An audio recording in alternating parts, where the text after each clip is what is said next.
Estamos aqui para mais um episódio do podcast DCM Conecta.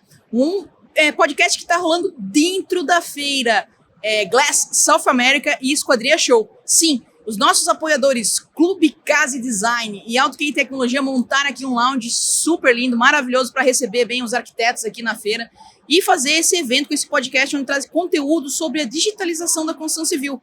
E hoje eu tenho uma convidada mais que especial, porque além de uma convidada, uma arquiteta aqui de nome, de peso aqui na região, ela também é uma amiga e a gente está junto nessa jornada aí há mais ou menos uns 8 anos. Mas sem mais delongas, eu vou deixar ela se apresentar. Flávia, por favor, fale um pouco sobre você, sua formação e com que você trabalha aqui na região. Oi, Ana. Bom, primeiro, obrigada pelo convite, né? Meu nome é Flávia Medina, sou arquiteta. Eu trabalho principalmente com projetos residenciais e eu trabalho com obra também, né? Então a gente tem bastante trabalho. Né? É legal, Flávia. Uma coisa que eu achei bem diferente quando comecei a trabalhar contigo era isso, assim. O foco na residência de alto padrão, né? Isso. Tá bem alinhado isso aqui na região, né, de São Paulo, né? Tu trabalha aqui nessa região aqui. E também é que você é pé na obra, né? Não era só fazer um projeto, era fazer realmente isso acontecer e virar uma casa de uma foto de revista, depois eu digo aqui, porque as casas ficam um brinco, mas por causa desse envolvimento que você tem lá para fazer isso acontecer, né? Exatamente. Aí a gente procura estar presente sempre na obra, né? Sempre acompanhado de bons profissionais. E eu posso dizer que, assim, a gente tem uma diferença muito grande entre os projetos que foram 100% executados com o cálculo estrutural, como o auxílio do BIM, os complementares, junto com o arquitetônico, tudo dentro do mesmo sistema, da mesma plataforma, para projetos em que a gente acaba misturando, assim, desenhos 2D com projetos 3D. Alguma coisa, às vezes, vem em 3D, mas não tudo. A gente tem uma diferença muito grande nessa parte de execução, né? Legal. O que nós podemos falar aqui é que tanto a UNI, que na época se chamava até Projeto Estrutural Online, como a Flávia, a gente fez quase que um pulo para migração para o BIM no mesmo momento, né, Flávia? A gente estava ali, né, a gente querendo dar esse salto, a Flávia também, a gente pegou um projeto na época aí, né? Fala um pouco desse projeto que foi aqui na cidade de São Paulo. Eu acho que um dos mais legais que a gente trabalhou junto é o projeto da Casa Boa Vista, que já está pronta tem acho que uns 3 ou 4 anos. Foi em 2018, acho que o projeto lá, né? Isso. A gente estava nascendo no BIM ali. Isso, a gente iniciou o projeto em 2018, aí ela foi feita também com o steel frame, então a gente teve várias etapas de compatibilização, tanto do steel frame com arquitetura, quanto do steel frame com estrutural, que era uma base em concreto, com o elétrico e hidráulico, né? Então, tudo aqueles montantes lá e a gente tendo que resolver toda a elétrica e hidráulica lá, né? E assim, dá bastante trabalho você compatibilizar o steel frame com a arquitetura, porque você tem que medir ali centímetro para ficar tudo certinho, e a parede do steel frame é um pouco menor, né? A largura, a espessura dela. Então a gente, com o BIM, você consegue ver tudo isso mais fácil. Porque se você pegar uma planta e um corte, você vai errar.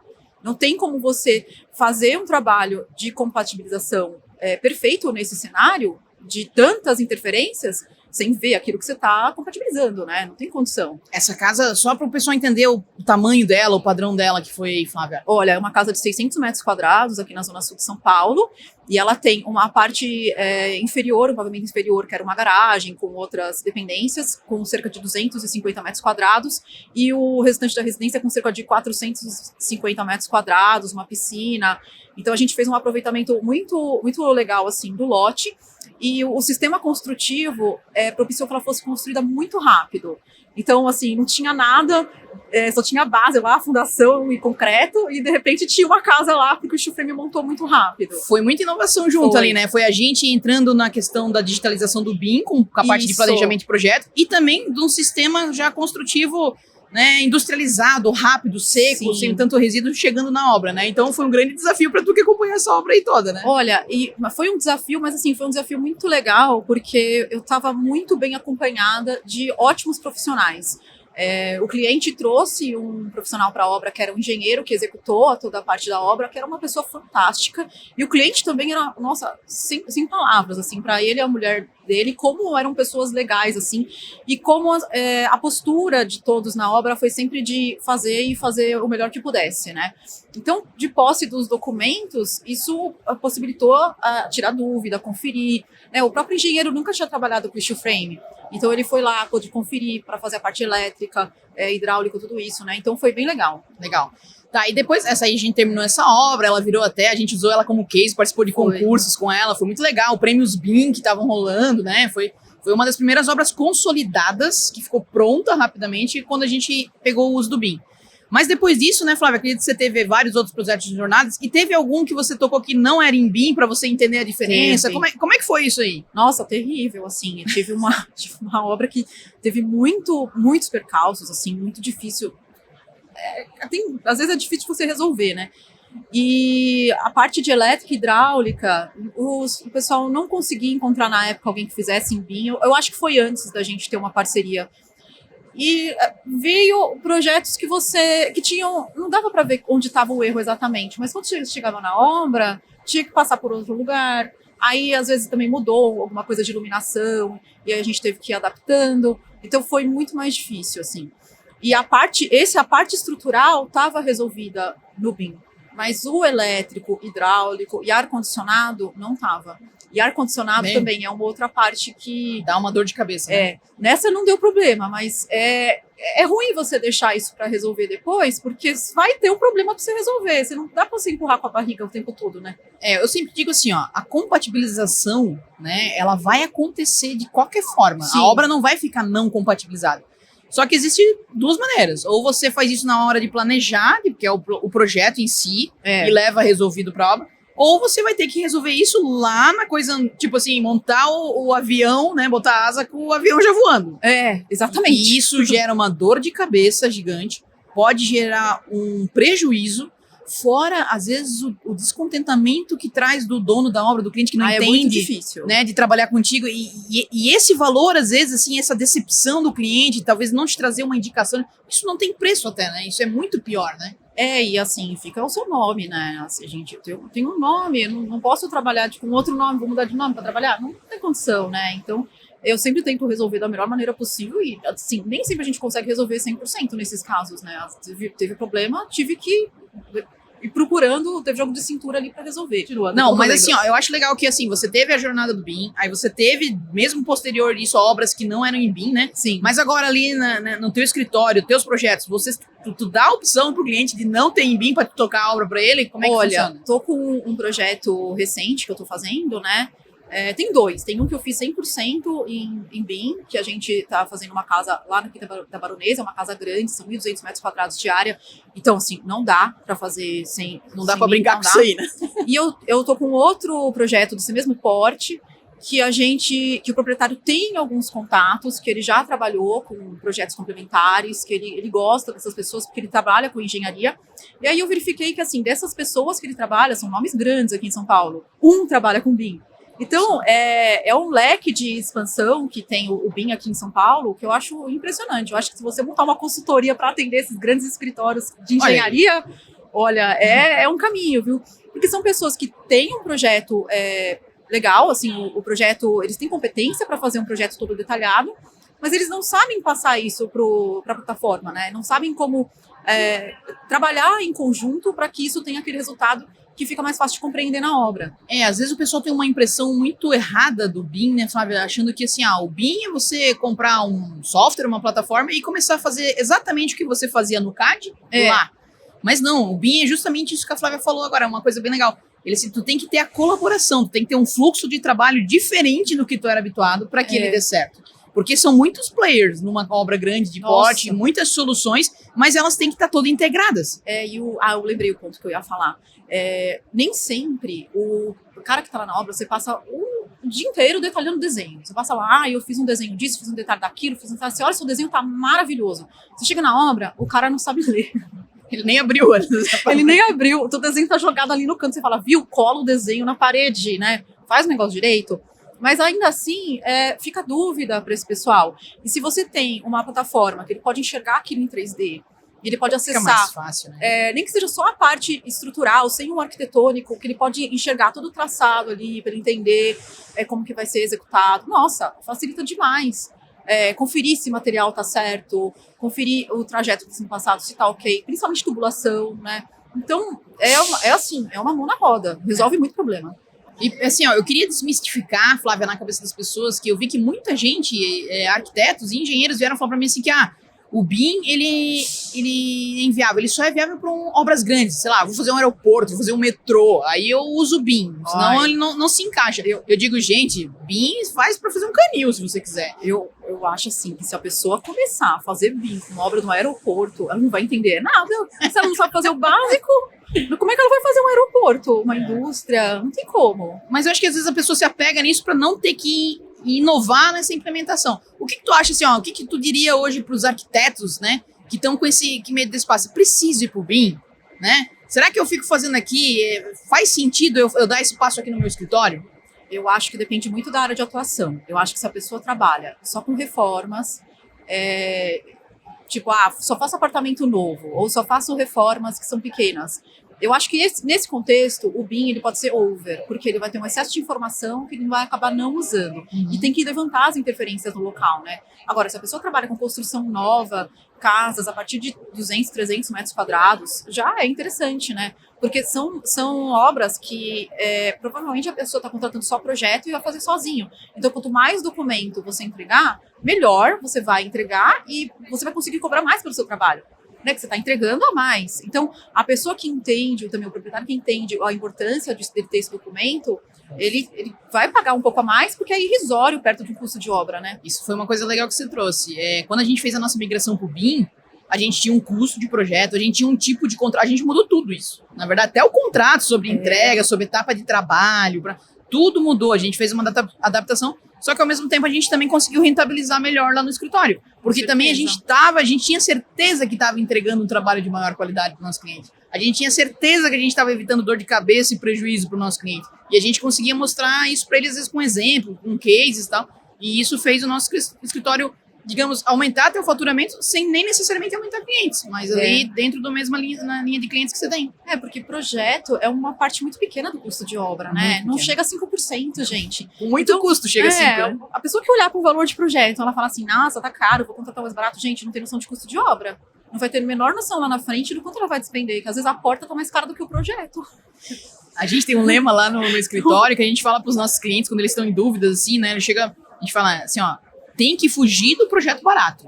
Contrate um projeto econômico, que daí é um projeto que vai te trazer economia, vai te evitar retrabalho e prejuízo em obra. Isso vai ser um projeto econômico. Isso. Mas não necessariamente o projeto barato que vai te fazer. O projeto barato, ele tem que ser feito muito rápido para o cara, inclusive, ganhar o dinheiro dele. Ele não vai prestar atenção no teu negócio. Não tem nem corte. Já cansei de pegar arquitetônico, que era praticamente um projeto de prefeitura. Era 2 fachadas, um corte. Não tinha nem 4. A gente faz 4, pelo menos 4, o mínimo 5. Que precisava para entregar, né? Você tem que fazer corte o suficiente para ser compreendido o projeto, né? Mas se a pessoa faz aquela...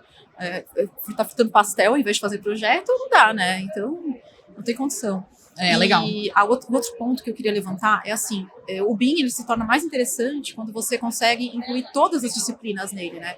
Então, é a metálica, que a gente trabalha muito com metálica. Sim. É a metálica, é o steel frame, é o concreto, que são as lajes, o ar-condicionado, a elétrica, tubulação de gás. Quanto mais completo você puder fazer, melhor, né? Até porque também saem listas do que você tem que comprar. Então, você consegue dimensionar o custo de obra com base nessas listas, né? Isso.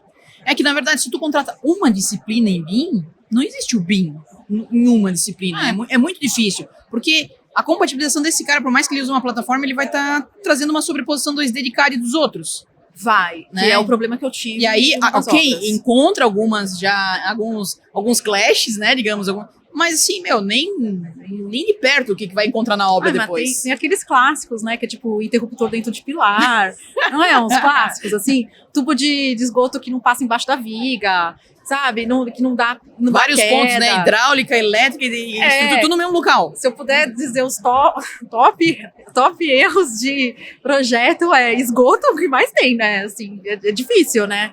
E projetos que você precisa de detalhes para fazer furação de viga, para já chegar a 100% lá na obra, para você ter essa execução mais rápida, né? E se não tiver informação, não vai fazer. Eu tenho um exemplo, quando a gente não trabalhava com BIM, a gente não colocava a furação de vigas dos projetos, porque era muito difícil visualizar isso. Não dá. E aí depois, o que acontecia? Lá na obra se concretava a estrutura, depois a gente fazia uma marcação lá na obra e o cliente contratava uma empresa especializada para fazer essa furação. Com as perfuras assim. Isso, na época, né, 150, 200 reais um furo. Imagina, R$1.000. Então, assim, teve um cliente meu que ele gastou na piscina R$4.000 de furos. Que ele tinha que fazer dispositivo, tudo, porque não tinha feito nada. Aí, ok. Depois a gente fez esse mesmo projeto para eles. Só o nosso projeto saiu da piscina por R$4.000. Ou seja, Então, ele economizou o valor do projeto ali só porque tinha furação, né? Então, gente, assim, é difícil quantificar, né, tangibilizar esse retorno que dá. Tanto para a tua saúde como profissional, saúde, né, a gente que está fala, aqui, né? Como também de retorno para o cliente. E ele percebe isso. Eu tenho certeza que o cliente ele entende isso, ele consegue perceber isso. E é aí que onde parte as indicações, que também é uma coisa boa para a gente que está nessa área da arquitetura e da engenharia, né? E assim, eu acho que tem uma outra questão que, às vezes, já tive resistência de engenheiros em obra de ver o projeto em mim. Aí de querer passar para um parceiro dele, para dar uma arrumada no CAD, falar assim, pelo amor de Deus, tem um 3D, tem isso, tem aquilo, por que você quer ir por esse lado, né? Porque a própria pessoa que está ali na execução, às vezes não quer dar esse passo de entender, porque aí o passo dela vai ser só entender o que está sendo proposto, né? Eu já peguei esse tipo de resistência também. A gente tem que conseguir fazer com que todo o mercado, né, não só quem está projetando, mas que quem está recebendo, fornecedores às vezes também, né? A gente teve um cliente que mandou um projeto nosso em UFC para um fornecedor e o fornecedor amou. Então, falou, meu Deus, que legal, eu consegui enxergar tudo aqui. O fornecedor de bombas, ele ia fazer toda a parte de bombeamento da casa. Falou, não, eu pego aqui todos os dados, tá perfeito. O cara ficou maravilhado, claro, né? Ele pode olhar de vários ângulos. E ainda mais hoje com essa questão de tanto inteligência artificial, tudo isso, você pode, de repente, pôr lá uma inteligência artificial para analisar aquela compatibilização. Você não perde mais tempo, você programa ali o negócio. Fazer trabalhar para nós, né? Vê aí onde que tá dando interferência. Você já cadastra ali as interferências que podem existir, por que não? Né? Desenvolver lá já por esse lado. Isso aí. Não, eu acho top, assim, e assim, a Flávia eu quis convidar porque, assim, a gente pegou quase praticamente o primeiro projeto em Vim, e agora a gente tá aí com esse projeto, por exemplo, da Quinta da Baronesa aí, que é um belo exemplo. Tá ficando bem legal. Tá, como é que tá lá, Flávia? Tá quase a obra? Olha, a gente tá terminando a parte de elétrica, tem umas coisinhas de hidráulica ainda para fazer, fazendo fechamentos e já começou o revestimento. Eu quero começar a fazer forro para entregar antes do final do ano, né? Tá um pouco atrasado. A gente tem uma questão do cronograma da Baronesa ser muito difícil, assim, tem, tipo, até para planejar a obra, né? Sim. O BIA é importante, né? Não pode concretar na sexta-feira, não pode trabalhar em julho 2 semanas, então aí chove no dia que você marcou as coisas, então a gente tem uma questão, assim, de cronograma bem, bem restrito ali para seguir, mas nossa, é um local maravilhoso, assim, falo que é o lugar mais bonito que eu já construí na minha vida. Preferências sem BIM nunca mais, né? Não. E sabe que é interessante lá que você entra nas obras e eu acho que não tem tanta gente trabalhando com o BIM completo desse jeito, viu? E é um diferencial pro profissional que faz isso, né? É um diferencial, ainda mais nesse mercado, né? Porque é um mercado que paga pelo benefício. Onde eu falei aqui no podcast, eu falei assim, o cliente de uma construtora ou quem constrói para vender, o cara que ele vai repetir construção, né? Que ele faz o BIM uma primeira vez, ok, ele tem ali uma curva de aprendizagem, às vezes ele tem que resolver um monte de coisa na parte de planejamento que ele não estava acostumado, não vou dizer que é mil maravilhas, às vezes aquilo ali deixa meio desnorteado, mas a gente não conheceu nenhum até hoje, Flávia, que tenha vindo pro BIM e disse, não, não vou mais querer fazer, vou voltar para aquele outro desenho. Porque o cara sente uma segurança no que tá fazendo e ele fala em português, não, tudo bem, deu um trabalhinho aqui, mas é aqui que eu vou ficar, porque é aqui que vai me dar toda a segurança financeira, de obra e tudo que eu preciso ter. No fundo você tá antecipando a dor de cabeça, né? Apareceu um problema ali, era um problema que lá na frente você ia perder pelo menos 2 semanas, um negócio que você pode resolver um dia no BIM, no projeto. Você ia levar pelo menos 2 semanas, 3 semanas para resolver uma coisa lá na frente que poderia até gerar um custo. Então, é um problema que ia acontecer. Não é que eu não tô... não é que você tá colocando coisas que não vão acontecer. Se tinha que passar uma tubulação ali, eu ia ter um problema. Então, por que não resolver direito, né? Então, acho que é muito... eu vejo só vantagens. Você pode levar um tempo a mais, um pouquinho mais tempo de projeto. Que você planeja melhor, né? Você enxerga tudo, né? É isso aí. Enxerga tudo. Mas, Flávia, queria te agradecer, então, por ter vindo aqui nesse podcast, contar um pouco da tua história profissional, desde 2018 aí, já nessa migração, na nossa primeira obra em BIM de verdade, né, acontecendo aí. Foi 2018, né? Foi 2018, E aí, continuando, mantendo levando para os clientes, pro alto padrão, fazendo acontecer. E, gente, eu sei, a Flávia insiste, ela bate o pé, ela faz acontecer, ela consegue se impor com o cliente e dizer, não, isso aqui é importante, isso aqui vai trazer para ti, né? E ela traz junto a gente ainda no pacote aí. Então, assim, só vejo vantagens. Não adianta você estar lutando contra, né? Ou seja, o engenheiro de obra, seja o escritório de arquitetura, de engenharia, é o que já tem acontecendo. E para nós, profissional, pessoal, você entra no BIM, parece muito errado você voltar para o digitais também. Não dá. Tipo, quando você vê a qualidade que você consegue entregar, Você não consegue, não, eu vou voltar a fazer do outro jeito. O que você tem que aprender daí é cobrar por aquilo ali, as suas horas que você está investindo, fazer contrato. Essa é a aprendizagem, mas não é mais voltar. É outro nível, né? E assim, vocês poder acessar os documentos todos em 3D, na obra, poder visualizar isso, comparar o executado, o real com o executado. Tipo, a metálica que a gente projetou lá na Baronesa tá perfeita, o cara executou perfeito. Você olha o projeto, você olha ali, você fica assim, nossa, tá igual. Tá igualzinho lá. Precisão do Egito Antigo, né? 1 milímetro de erro em 1 quilômetro, né? Então, isso. Não, legal. Muito legal. Então tá, Fábio, muito obrigado por ter participado, agradeço. por ter trocado, compartilhado teu conhecimento aqui com o pessoal e com certeza vai ter próximos eventos aí pra gente pra frente, né? Com certeza. Então tá bom. Vamos em frente. Valeu, pessoal. Obrigada.